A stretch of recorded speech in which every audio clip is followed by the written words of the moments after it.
From stubborn chefs who refuse to accept reality. Take it home. Take it home. No, John, I don't want to get upset, but you gotta understand. You gotta let go of the past. To completely unhinged owners who openly attack their own customers. No. Fucking kidding me. Yeah, I fucking fuck you. Sammy, call the police. Shut up, police. I fuck you. There you go.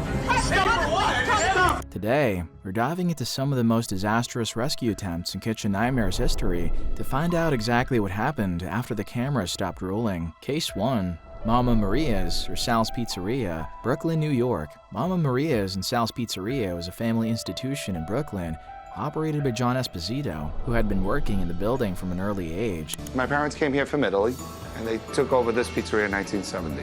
And at the age of 14, I left high school to help my mom and dad run the business. This has become my life ever since.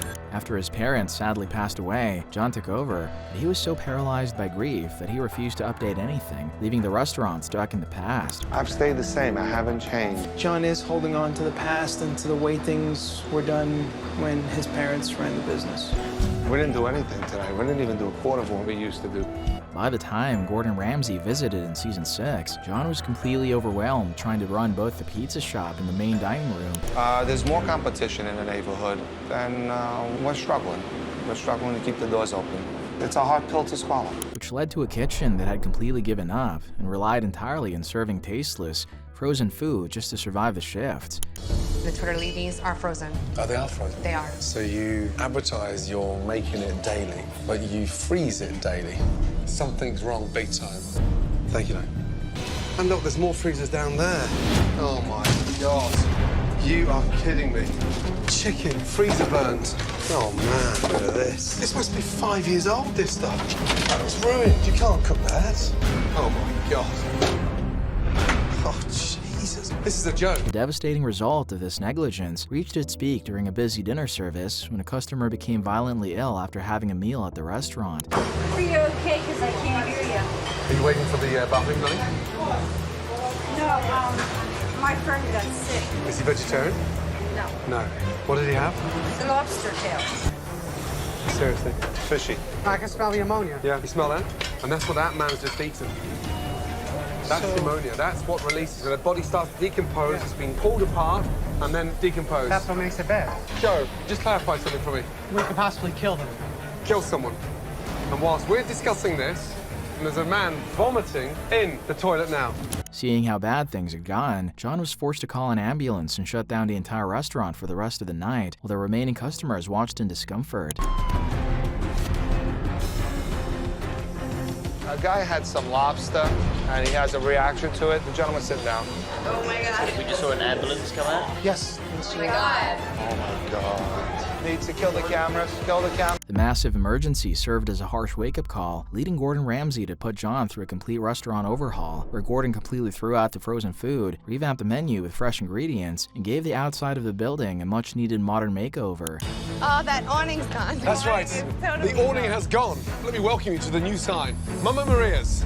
After the episode aired, these changes proved to be exactly what the neighborhood wanted, and the restaurant sales instantly jumped up by 10%. From an establishment that was on the brink of collapse, Mama Maria successfully stayed open for over a decade following Gordon's visit. However, after thriving for well over a decade and maintaining solid 4-star online reviews, the restaurant closed its doors in February 2023. Local news and family updates confirmed the closure was entirely a personal choice, as John simply decided it was finally time to retire. And while Mama Maria survived out of deep family loyalty, the next restaurant in Wilkinsburg, Pennsylvania, had to overcome a highly toxic workplace to secure its own decade of success. Case 2. Miss Jean's Southern Cuisine, Wilkinsburg, Pennsylvania. Miss Jean's Southern Cuisine was a soul food restaurant located at 803 Wallace Avenue in Wilkinsburg, Pennsylvania, opened by Jean Gold after her church congregation highly praised her cooking. Started doing it at my church. Everybody wanted me to make food.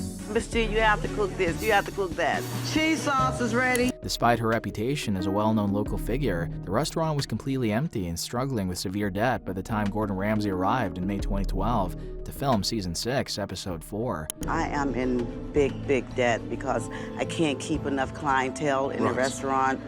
I mean, I am going through so much right now. I really don't know if I'm going to make it out through the month. I just don't have the money. Jean blamed her staff for the current state of her restaurant. The biggest problem is my staff.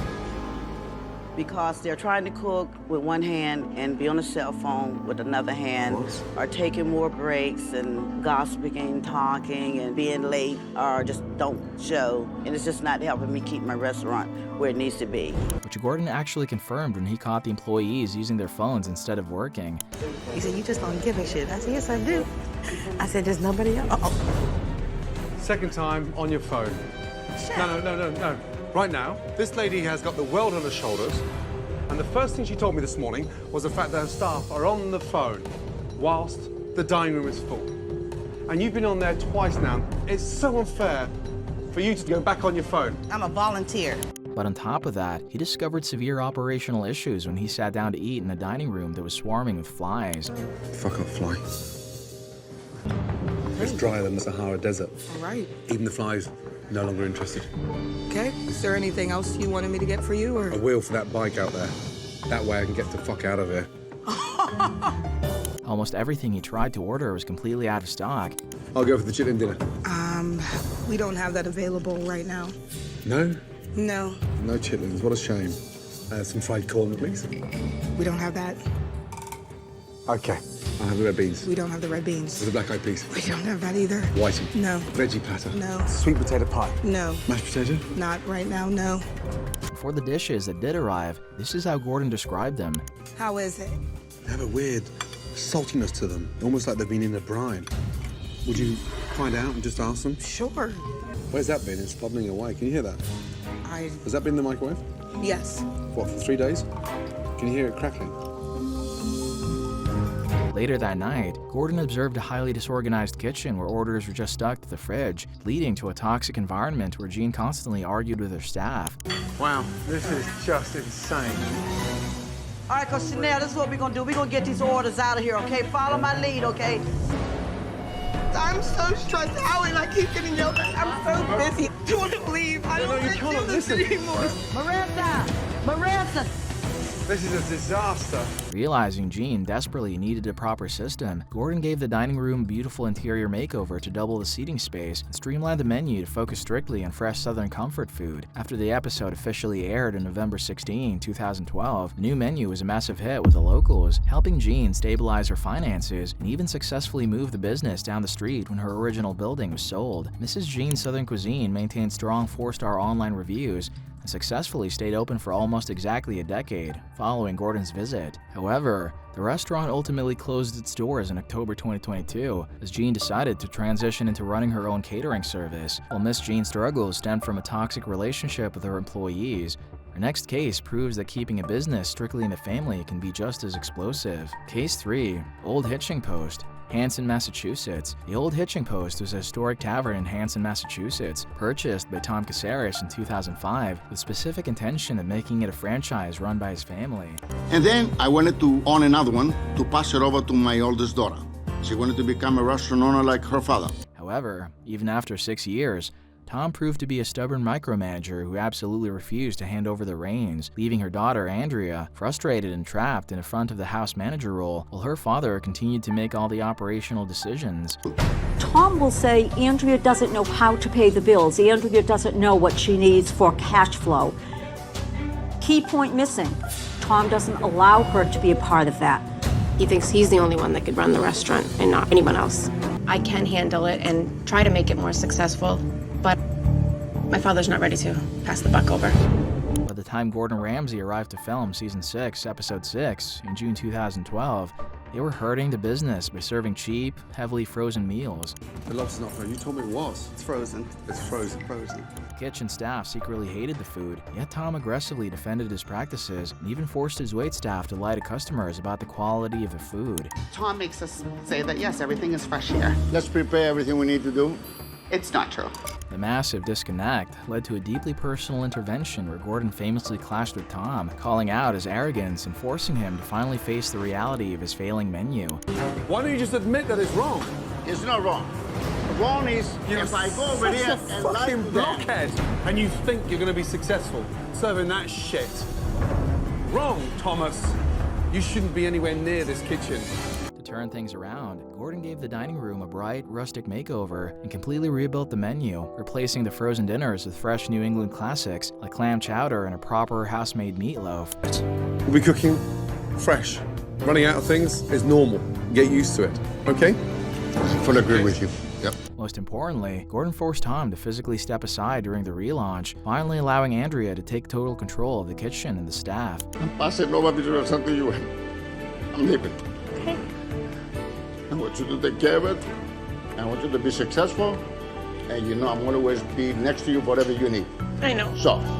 Following the episode's broadcast in January 2013, the Old Hitching Post became a rare exception for the series by remaining open and stabilizing its business. The transition to power was officially completed in 2014 when Andrea purchased the restaurant from her father. She successfully ran the business for another 8 years until August 2022, where she and her husband decided to leave the restaurant industry and sold the property to new local owners, ending their 17-year family run. While the Massachusetts tavern was saved the moment a stubborn father finally stepped aside, our next case in Seattle features a family patriarch who was so deeply stuck in the past that he would rather scream at his customers than change a single thing. Case 4. Yanni's Greek Restaurant, Seattle, Washington. Yanni's Greek Restaurant was a family-owned establishment in Seattle, Washington, originally opened in 1984 by Peter Avgustio. Home to Yanni's Greek Restaurant. While the business was once a huge success, When we first opened, business was a success. Peter had allowed the restaurant to fall completely out of date and was losing up to $10,000 a month by the time Gordon Ramsay arrived in late 2012 for Season 6, Episode 13. How much money are you losing? Between 8 and 10,000. A month? Yeah. Despite the massive financial hole, Peter remained so stubbornly defensive that he frequently shouted at his own family and staff instead of accepting any criticism. Written here, potato. Don't fucking tell me that next time, okay? You just spoil shit. And the only thing he does is yell. Where's my plates? I need plates. To check it before you serve it. My husband's very stubborn. Is that stubborn? Yes, very. Very. Why, though? He can't just do it. Have you mentioned to him? All the time. Fights, many fights. All the time. Many fights. This intense denial extended to his massive 60-item menu, where he insisted on serving incredibly heavy dishes that Gordon found unpalatable. I don't like the combination. And the garlic in there. Well, Blood garlic down. is a lot. Oh my God. Garlic's a lot. Our Jesus. hummus is really, really garlicky. Wow. But the true breaking point came during a chaotic dinner service, where Gordon found raw meat stored directly next to cooked food, forcing him to completely shut down the kitchen to protect the diners. What is that? Raw meat next to cooked meat. We need to shut down the restaurant. Why? We need to shut down the restaurant. No one's getting food. Comp them for whatever else they've had. Okay, just tell them that we're done.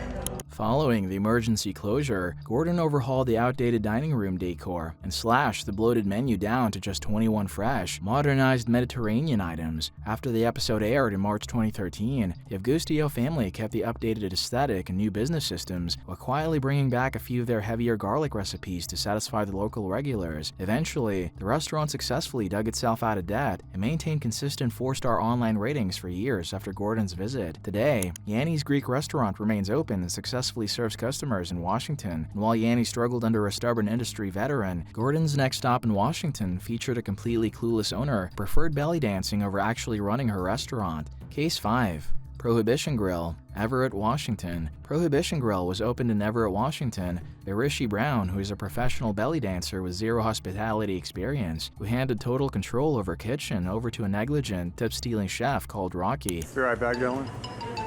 He likes to smoke. He likes to talk on his phone. Hello. You know, if I have an order, I have to text him that there's an order. Instead of managing the failing business, Rishi remained oblivious to the massive financial losses. How bad is your business currently? How much money per week are you losing? At least $2,000. So that's $8,000 a month. That's $100 grand a year. Does that not sink in anyone's fucking mind? And dangerous food safety violations, choosing to entertain confused diners with amateur belly dancing routine. When Gordon Ramsay arrived, he shut down the hazardous kitchen. Ladies and gentlemen, whatever you're eating now, just stop. And Chef Ramsay has had enough. I am not gonna stand here and watch this kitchen send you food that is A, cross-contaminated, B, reheated from frozen. It's an absolute embarrassment. Forced Rishi to fire her chef. Don't want to beat around the bush about it. Unfortunately, I'm letting you go. And rebranded the establishment as Prohibition Gastropub. Oh, so awesome. Prohibition Grill is no longer a grill. Welcome to your new gastropub. With a much simpler, modernized menu, Rishi traded her dancing outfits for a professional suit, leading to a massive turnaround where she successfully maintained Gordon's standards. Since Rishi had completely turned her life around and stabilized the business, she successfully ran the gastropub for several years before deciding to sell it to a new owner in 2016 to become a manager at a local casino. However, even though the new owner tried to keep the gastropub name and Gordon's updated decor, they completely failed to maintain his high operating standards, causing the business to quickly plummet and resulting in a wave of terrible online reviews that forced the permanent closure of the restaurant in July 2017. People were giving it 1-star rating, saying things like, "This is the worst service and food I've ever received in a long time. The lunch special is burgers and they had no buns." They even described scenarios where hot tea requires us to have our own tea bags, served hot water. And while Rishi's gastropub eventually closed under new management, Gordon's next stop in Boston brings him face to face with two incredibly stubborn sisters. Case 6, La Galleria 33. Boston, Massachusetts. La Galleria was an Italian restaurant in Boston, opened in 2006 by sisters Lisa and Rita. Even though their parents ran a very successful restaurant just down the street, the sisters were terrible bosses. Rita smoked all the time, and Lisa drank right in front of the customers. Lisa drinks and Rita smokes everywhere. When Gordon arrived in May 2012 for a 2-part special, he found a menu full of frozen foods. Excellent. And it's all homemade? Yes and no. Yes and no. Frozen. What? Frozen. No, come on. But they're homemade, that's why. They're homemade and frozen. Grazie mille. You're very welcome. Thank you. The kitchen was run by head chef Doug, who actually hated cooking Italian food and had zero organization. When was the last time you went out for dinner in the neighborhood? I don't know. He doesn't eat Italian. Things got really gross during a dinner service when Doug dropped raw kitchen on the floor and put it right back into the pan to cook. Foul.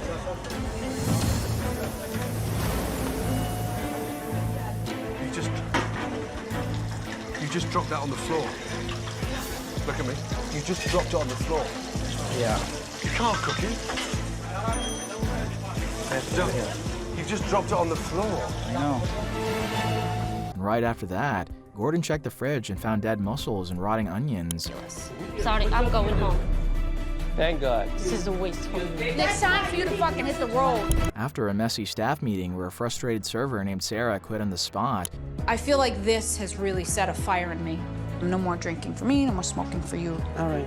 I want to lead by example and really start working to make this place better. Gordon told the sisters they had to clean up their act, making them make the following promise. Gordon then gave the dining room a modern makeover, brought in a fresh, simple menu, and got a new chef to teach Doug how to cook the new dishes. Young man, welcome. Hey. Hi, Michael. Michael Server. He's trained in some of the best Italian restaurants in the country. Surprisingly, the sisters actually kept the new menu and managed to fix the business after the episode aired. They ran the restaurant for another 6.5 years with mostly positive reviews, drawing in 5-star feedback from people saying they came to La Galleria 33 because we saw in the kitchen nightmares with Gordon Ramsay, and calling it unbelievably delicious. However, a few complaints about the food and service started popping up, with 1-star reviewers stating the food was nothing but bland and not at all worth the price, before they finally closed their doors without any public explanation. Today, the old building has been taken over by a new restaurant called Libertine North End, while Lisa, Rita, and the rest of the former staff have simply retreated from the public eye and moved on to new careers outside of the restaurant industry. Although the sisters in Boston managed to squeeze a few more years out of their restaurant before finally closing, Gordon's next stop in Pennsylvania featured a brother and sister who were so incompetent that saving the business wasn't even an option. Case 7, Levanti's Italian Restaurant, Beaver, Pennsylvania. Levanti's was an Italian restaurant in Beaver, Pennsylvania, opened using life savings from a father named Tony to fund his son Dino's dream. You've done nothing that I've asked you to do as a general manager. No, that's not true. He points the finger at me for everything. It's always my fault. Despite the massive investment, Dino and his sister Tina had absolutely no idea how to run a business. One of the most frustrating things is just the fact that Tina and Nino cannot function together. They constantly fought with each other and refused to take responsibility. I put so much money inside this restaurant. If this restaurant closes, I'll be out. All while hiding the terrible financial reality from their dad. When Gordon arrived in June 2012, he found a filthy dining room, and when he got the opportunity to taste the food, this is what he had to say. Oh, it's very watery. It tastes like frying oil. It does. Excuse me, sir. Is Tina nearby? Yeah, absolutely. Please, thank you. The kitchen was a complete disaster, with broken equipment and spoiled food. How old's that stove? Oh, like 50 years old, I'm assuming. The burners I have lit are the only burners that work. These don't work at all. Just down to nothing almost, you know? Must be heartbreaking. Yeah, I fight with my wife too, and she starts crying, you know. Tony, how are you? Their father, Tony, is in the kitchen for the first time in several months. Gordon quickly realized the siblings were completely hopeless, so his strategy shifted to just making the restaurant look good enough for Tony to eventually sell. From chicken that's already slimed, off, gone, to disgusting basil that was never fresh. He dropped the failing Italian concept and rebranded the place as an American bistro, giving the dining room a modern look and installing brand new kitchen equipment. Listen, I am so freaking sorry, let me tell you. But those two need to know. After the episode aired, the restaurant actually seemed to be doing quite well under the new American Bistro concept, earning a solid 4-star average on Yelp, with Gordon's consultant staying behind to help train the staff. People were happy with the overhaul, also stating, "We went back this past weekend to see the changes in food since it is no longer Italian and now an American bistro since Gordon Ramsay was here. The simple changes that they made overnight to give the place a more modern feel is very nice." However, despite the positive feedbacks and the successful menu transformation, Levanti's just couldn't continue long-term as Tony officially sold the business in November 2013, a little over a year after the episode was filmed. The restaurant was purchased by an executive chef who opened a new spot called Heirloom, and according to Tina, Tony simply made the final decision to shut the doors because he was ready to retire. And while that Pennsylvania bistro had a surprisingly quiet ending, Gordon's next rescue mission takes him to a beachfront spot where the owners were their own worst enemies. Case 8, Barefoot Bob's, Hull, Massachusetts. Barefoot Bob's was a beachfront restaurant in Hull, Massachusetts, run by husband and wife Mark and Lisa. To try and make things work, Mark cooked in the kitchen while Lisa ran the front counter, but the financial stress of surviving the slow winter seasons was causing problems in their marriage. Our summer business is not enough to carry the other 7 months. Once October hits, it drops off to almost 10% of your summer business, so we're behind, constantly behind. When Gordon arrived in May 2012, he immediately noticed how filthy the place was, even having to ask for a clean menu because his was so sticky. Wow, these things are dirty. Is there any chance I could have a clean menu? Absolutely. Thank you, Dave. But besides the menu, the food was disgusting. The kitchen was a total mess. How is everything? Is there something wrong? Overcooked. Overcooked, a little too well done. This is like all dough and no filling. I can send it back.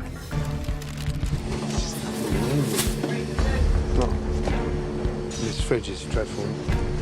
Wow. Chicken breast. Oh my God, just dumped in there. In one of the strangest moments of the entire series, Gordon also ran into a psychic, offering future readings to customers in the dining room, which led to him actually licking her crystal ball. Yes. Is that a crystal ball on the table? Yeah, she's a psychic reader. Oh. It's kind of like a promotion to bring people in. And does she charge? Yeah, she gets paid through the restaurant. Oh. To get them back on track, Gordon completely revamped the restaurant, updated their systems, taught the cooks a fresh new menu. Please. Chef Ramsay has overhauled the menu with a focus and a finesse of the dishes that New England is famous for, and gave the dining room a much-needed makeover. Oh my. Oh my goodness. Oh my God. Oh my Wow. Awesome. Oh, this is beautiful. I love it. We have created a true beachside eatery. The relaunch was a big hit, and the couple actually seemed to be getting along again. I'm looking forward to the future. I know I'm in love with my wife. I know she's in love with me. It's wonderful. However, they didn't keep it up for long. Within just 6 months, Mark and Lisa slowly went right back to their old habits, ditching Gordon's fresh menu and bringing back their old, tacky decor. One disappointed customer who visited after the show aired perfectly captured the decline, stating, "We visited BFB's after seeing Kitchen Nightmares. The first impression was bad. It did not get better from there. The bar and restaurant were very dirty. My menu is actually sticky. The tacky 1970s tiki bar theme which Gordon tried to improve was back. Because they completely ignored the expert advice they were given, the restaurant continued to receive awful reviews and finally closed its doors for good in December 2016. Today, the beachfront location is home to a new restaurant called Tipsy Tuna, and despite all the relationship drama caught on camera, Mark and Lisa actually managed to keep their marriage intact. And while Mark and Lisa eventually lost their beachfront restaurant by going right back to their old habits, Gordon's next stop in California features an incredibly lazy son who is perfectly content watching his family's business fall apart. Case 9. Nino's Italian Restaurant, Long Beach, California, was originally opened in 1958 by immigrant parents Inga and Vincenzo. For decades, the restaurant operated smoothly under the parents' hard work, but eventually, Vincenzo began struggling with serious health issues and was forced to step away from the daily operations. It's hard now because he's 88. He's on the onset of dementia, and in the last several years has separated himself from the restaurant. So, their eldest son, Nino, stepped in to take over the business, but his incredible laziness quickly drove the restaurant into the ground, forcing his elderly mother to drain her own personal finances just to keep the doors open. Liars! This is a woman who always pays her bills on time, and she's having to take money out of their retirement to pay for this restaurant to keep it going. When Gordon arrived in mid-2012, he found a filthy dining room with gum stuck under the tables. Oh my gosh. So have a look at that under there. Oh my gosh. The kitchen serving slimy 5-day-old lasagna. What is that? Lasagna. That's lasagna. Well, if that's a lasagna, then I'm the Pope. Jesus. When was it made? Last Friday, no? Last Friday. Wow. It's really weird. Very weird indeed. Despite the massive financial hole in raw ingredients, Nino stubbornly refused to take any responsibility, claiming he cleaned regularly and even screamed profanities at Gordon when confronted. I am shitting myself. But then you need to wear diapers. You shouldn't be shitting on yourself. Are you okay?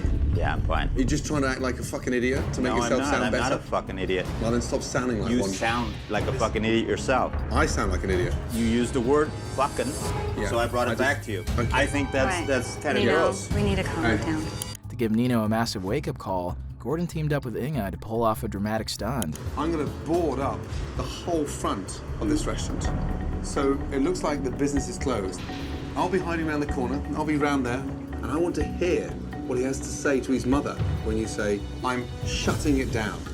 So before Nino even arrived for his shift, they completely shut the place down to make him think it was all over.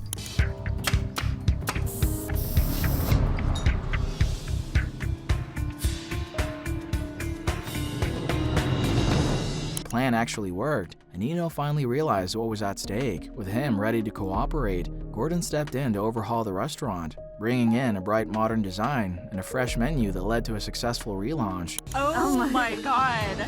This is so incredible. It's unbelievable. Are we in Nino's? However, the changes simply didn't stick. Since the regular customers complained about the modern look, Nino quickly tore down Gordon's updated decor and went right back to their old dated design, while the food quality slowly slipped backward. Since the family patriarch Vincenzo sadly passed away in 2014, the rest of the family eventually lost their drive to keep the business going. However, they managed to stay open for 2 more years before taking to Facebook to announce they were officially closing their doors for good in August 2016, saying, "For us, it isn't the same without Dad. My mom is 82 years old, and as a family, we have decided to close the doors and retire this family business. I personally feel it is the right time for us to enjoy more meals and outings together than to work serving meals. Today, the original building has been completely demolished and replaced by a brand new complex featuring a coffee shop. While Nino showed how a lazy son could ruin his parents' business, Gordon's next California rescue mission flips that toxic family dynamic completely upside down, featuring a tyrannical father. Case 10. Sam's Mediterranean Kebab Room, Monrovia, California. Sam Najjar purchased Sam's Mediterranean Kebab Room in Monrovia back in 1997, and when business eventually slowed down, Sam fired his entire staff to save money and replaced them with his own kids, forcing them to work grueling 12-hour shifts. Me and my siblings really kind of put our adult lives on hold just to see my dad's dreams come true, but I kind of want to start my life, but I'm not able to because I have to stick here with my dad. The unpaid labor created a deeply hostile environment, with the exhausted siblings constantly screaming at each other right in the middle of the dining room. I put all the numbers on my checks, and that's how you know how many times you guys have taken the food without the salad? No! How is the chicken cold if we take it right off the grill? It wasn't cold. She came and told me the chicken was cold. I didn't say the chicken was cold. What are they fighting about? In Gordon arrived in July 2012, he discovered Sam was completely exploiting his children for free labor. I don't pay them any salary. You don't pay your children to work here. I can't afford to pay them. And the kitchen was just as disastrous as the family dynamic. Gordon found raw produce in the walk-in and was served a dismal menu featuring canned eggplant, unseasoned hummus, and frozen gyros. It's from the can. Canned eggplant? No. The breaking point came during dinner service, when the kitchen tried to serve raw chicken to customers. You're in charge, and you're serving raw chicken. I'm amazed that you're still open. Why are you serving? The outside is cooked, so I'm figuring the inside is cooked. To save the family from completely imploding, Gordon stepped in to establish actual structure. He trained the kitchen staff, restricted the grill to a single operator to stop the chaos, and gave the dining room one of the best physical makeovers. Dingy hole and transformed it into a casual, modern kebab house. While the new contemporary menu led to a successful relaunch and a rare family hug, the peace didn't last. Sam eventually went to the media to claim that appearing on Kitchen Nightmares actually wasn't a good thing for his business. He explained that while the show initially brought in a massive rush of customers for about 2 weeks after the episode aired, that momentum quickly died out. The restaurant failed to secure any significant long-term business from the exposure and struggled to keep up with the new Mediterranean restaurants opening nearby. And finally, Sam's Mediterranean Kebab Room officially closed its doors in January 2014. Today, the location is home to a new restaurant called Copper Still Grill, while the kids finally escaped the unpaid family business to build their own independent careers. While Sam ultimately blamed the show and local competition for his downfall, Gordon's next rescue mission takes him to Nashville to confront a deeply delusional chef. Case 11. Chappie's, Nashville, Tennessee. Chappie's was a Cajun restaurant located in Nashville, Tennessee, owned by husband and wife duo John Chappie Chapman and Star. But before setting up shop in Music City, the couple actually ran a highly successful restaurant down in Mississippi. We opened our first Chappie's in a little town called Long Beach, Mississippi in 1984. Bon appetit. And it was a huge overnight success. It wasn't until Hurricane Katrina completely wiped out the original location that they were forced to pack up and start over. Unfortunately, their new Tennessee location struggled almost immediately, but instead of taking a hard look at his own cooking, Chappie simply pointed the finger at the locals, blaming them for the failure of his business. Chappie, my table doesn't like the crab cakes or the turtle soup. That's the Nashville folks we know and love. He stubbornly insisted that the people of Nashville just didn't understand authentic Cajun cuisine, and he would even frequently kick complaining customers right out the door. Chappie on 120. The lady did not like the salad dressing. What was the matter with it? She said the blue cheese dressing is too thin. Just get her out of here. But the real issue definitely wasn't the customers' palates. When Gordon arrived in December 2012, he immediately uncovered a bizarre pricing scam where the massive dinner menu was identical to the lunch menu, just marked up to 3 times the price. Only the price changes. So for lunch menu, the crawfish tuve is $8.95. How much is it for dinner on the special? $29.95. So it jumps $20. And what changes? Nothing. The food itself was an absolute disaster, featuring bland tomatoes, tough steak, and a cold, watery mess that led to one of Gordon's most iconic insults. Wow. It looks like Chappie took a crappie in my gumbo. The reason the food was so awful became dangerously obvious once Gordon stepped into the kitchen. He discovered raw meat stored right next to cooked food, room temperature oysters, rotting produce, and a jar of mayonnaise that had expired 3 whole years ago. So by 27th of February 2010, expired 3 years ago. My God. What's that? How old is that? Raw beef. After forcing the staff to execute a massive overnight deep clean, Gordon completely revamped the tacky Mardi Gras dining room and slashed the bloated 100-item menu down to just 22 fresh, modern dishes. While the streamlined menu helped speed up the kitchen and resulted in a successful relaunch, Chappie completely despised the makeover. Almost immediately after the camera stopped rolling, he ripped down the new decor, brought back his massive outdated menu, and even went straight to the press. Blaming the show for all of his problems, he famously complained to the National Enquirer, stating directly, "Ramsay's scouts come in with a lot of promises, saying you'll be on national television and business is going to boom, but that never happened. Instead, Gordon Ramsay killed my business. However, the reality of Chappie's final collapse had nothing to do with Gordon's menu or the people of Nashville. In June 2013, the state of Tennessee abruptly seized the restaurant for a massive failure to pay taxes, forcing the doors to close for good. The building was eventually demolished and remains an empty dirt lot to this day, though Chappie himself eventually bounced back and currently runs a few new restaurants down in the Mississippi and Alabama. While Chappie's delusions of grandeur ultimately cost him his restaurant, Gordon's next rescue mission takes him to Ohio to face off against an owner whose ego was somehow even more out of control. Case 12. Mill Street Bistro, Norwalk, Ohio. Mill Street Bistro was a high-end farm-to-table restaurant opened in Norwalk, Ohio by Joe Nagy. Joe proudly bragged about his elite European culinary training and claimed his business was an absolute masterpiece, built entirely on fresh, local ingredients. How you guys doing?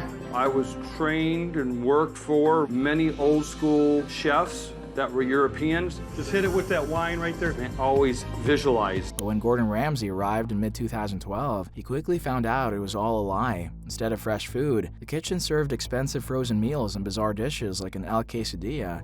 No, I'm not deflecting everything. I'm frozen fish, frozen oysters. You're deflecting everything. You've made your point.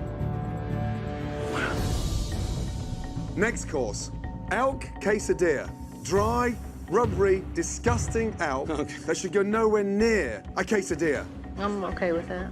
The kitchen environment was just as toxic. Joe constantly bullied his servers and blamed his staff for his own terrible cooking. Is there enough bread for dinner right now, or do you want me to do that part of the thinking too? It's always somebody else's fault. It's your responsibility that the bread doesn't taste stale. This sparked one of the most explosive episodes in the show's history, leading to a sneaky intervention where Gordon had the staff honestly air their complaints while Joe watched secretly on a security monitor. All I ever want to tell Joe is just to back off, not to ridicule every single thing. We're a lot more productive if we don't have all the extra chaos. And stop blaming us For his inadequacies. You screwed it up. Quit yelling at me. Joe doesn't want to take responsibility. He would tell me there's always needs to My dad wanted to choke Joe out due to the way he was talking to me. Yeah, he needs to back off. It's not right. Because the dining room looked fine, Gordon didn't even bother with a remodel. He simply focused on fixing the menu and trying to soften Joe's awful attitude. You already had a stunning restaurant. The big revamp was this, bistro cooking. It just looks wonderful. It looks right. This is impressive. But almost immediately after filming ended, several staff members quit. Then, in a remarkably petty twist, Joe sued Gordon's production crew for supposedly damaging ceiling tiles and stealing some elk meat, eventually settling for just 900 pounds. Desperate to fix his terrible reputation, Joe changed the restaurant's name to Maple City Tavern in late 2013. But a simple name change wasn't enough to save the business, and it closed for good in June 2015. Today, the building houses a new steakhouse, well, Joe has recently been spotted selling his famous elk dishes from a food truck. And finally, Gordon travels to Arizona for what is widely considered the most infamous episode in reality television history. Case 13, Amy's Baking Company, Scottsdale, Arizona. Amy's Baking Company was opened in 2006 in the upscale suburb of Scottsdale, Arizona by husband and wife duo Sammy and Amy Buzaglo. Funded by a massive $1 million investment from Sammy, the restaurant featured Amy running the kitchen as the head chef. Just give me the pear salad, darling, if you can. All right. So in 2006, Sammy invested over $1 million into this restaurant. But after local food bloggers began leaving harsh reviews online, Together. We have to because there's a lot of online bullies and haters and bloggers. We stand up to them, and I think we're the only ones that ever have as restaurant owners. And they come and they try to attack us and say horrible things that are not true. Because they're used to eating processed wood chips or used to getting things for free. the couple invited Gordon Ramsay in, hoping he would prove their critics wrong. Approximately 2 years ago, these reviewers and these bloggers decided to make up lies and say that they ate the food and it was disgusting. When Gordon arrived in December 2012, he was actually impressed by the spotless kitchen and the tasty desserts. Haters and that stuff. Can I have a quick look at the kitchen? Of course. Normally, owners don't like it when I inspect kitchens, but the floor's shiny. It's like a basketball court. Come see. If you Oh my goodness you want me. the jacket? No, you don't need it. You don't need it. It's like a doctor's surgery. But things quickly spiraled out of control when Gordon discovered that the couple operated the restaurant entirely by themselves because they had fired lots of staff members over the years. Problem in my life, but I cannot find people I can count on them, I can trust them. They're dirty, they're lazy. How many people have you been through? And the few employees who did manage to stick around were being completely exploited as Gordon found out that Sammy was openly pocketing all of their tips. I make hourly. Serious? You must be the only server in this country I know. that doesn't get tipped out. So where do the tips go? Meanwhile, back in the kitchen, Amy absolutely refused to accept even the slightest criticism about her undercooked bland food. I can. I'm ready for that. I have no problems with the food. I told you about the burger, you refused to listen. I did not. I Every asked time you I tell what you was something, wrong with it. you come back with an excuse. The dining room was an absolute madhouse. Sammy constantly mixed up orders and aggressively screamed at confused customers, while Amy stubbornly insisted her cooking was flawless. It's in the oven. We're waiting on one pizza. It's coming now, it's coming now. You keep saying that. You've been saying that for an hour. Look at him. He's like, where's my pizza?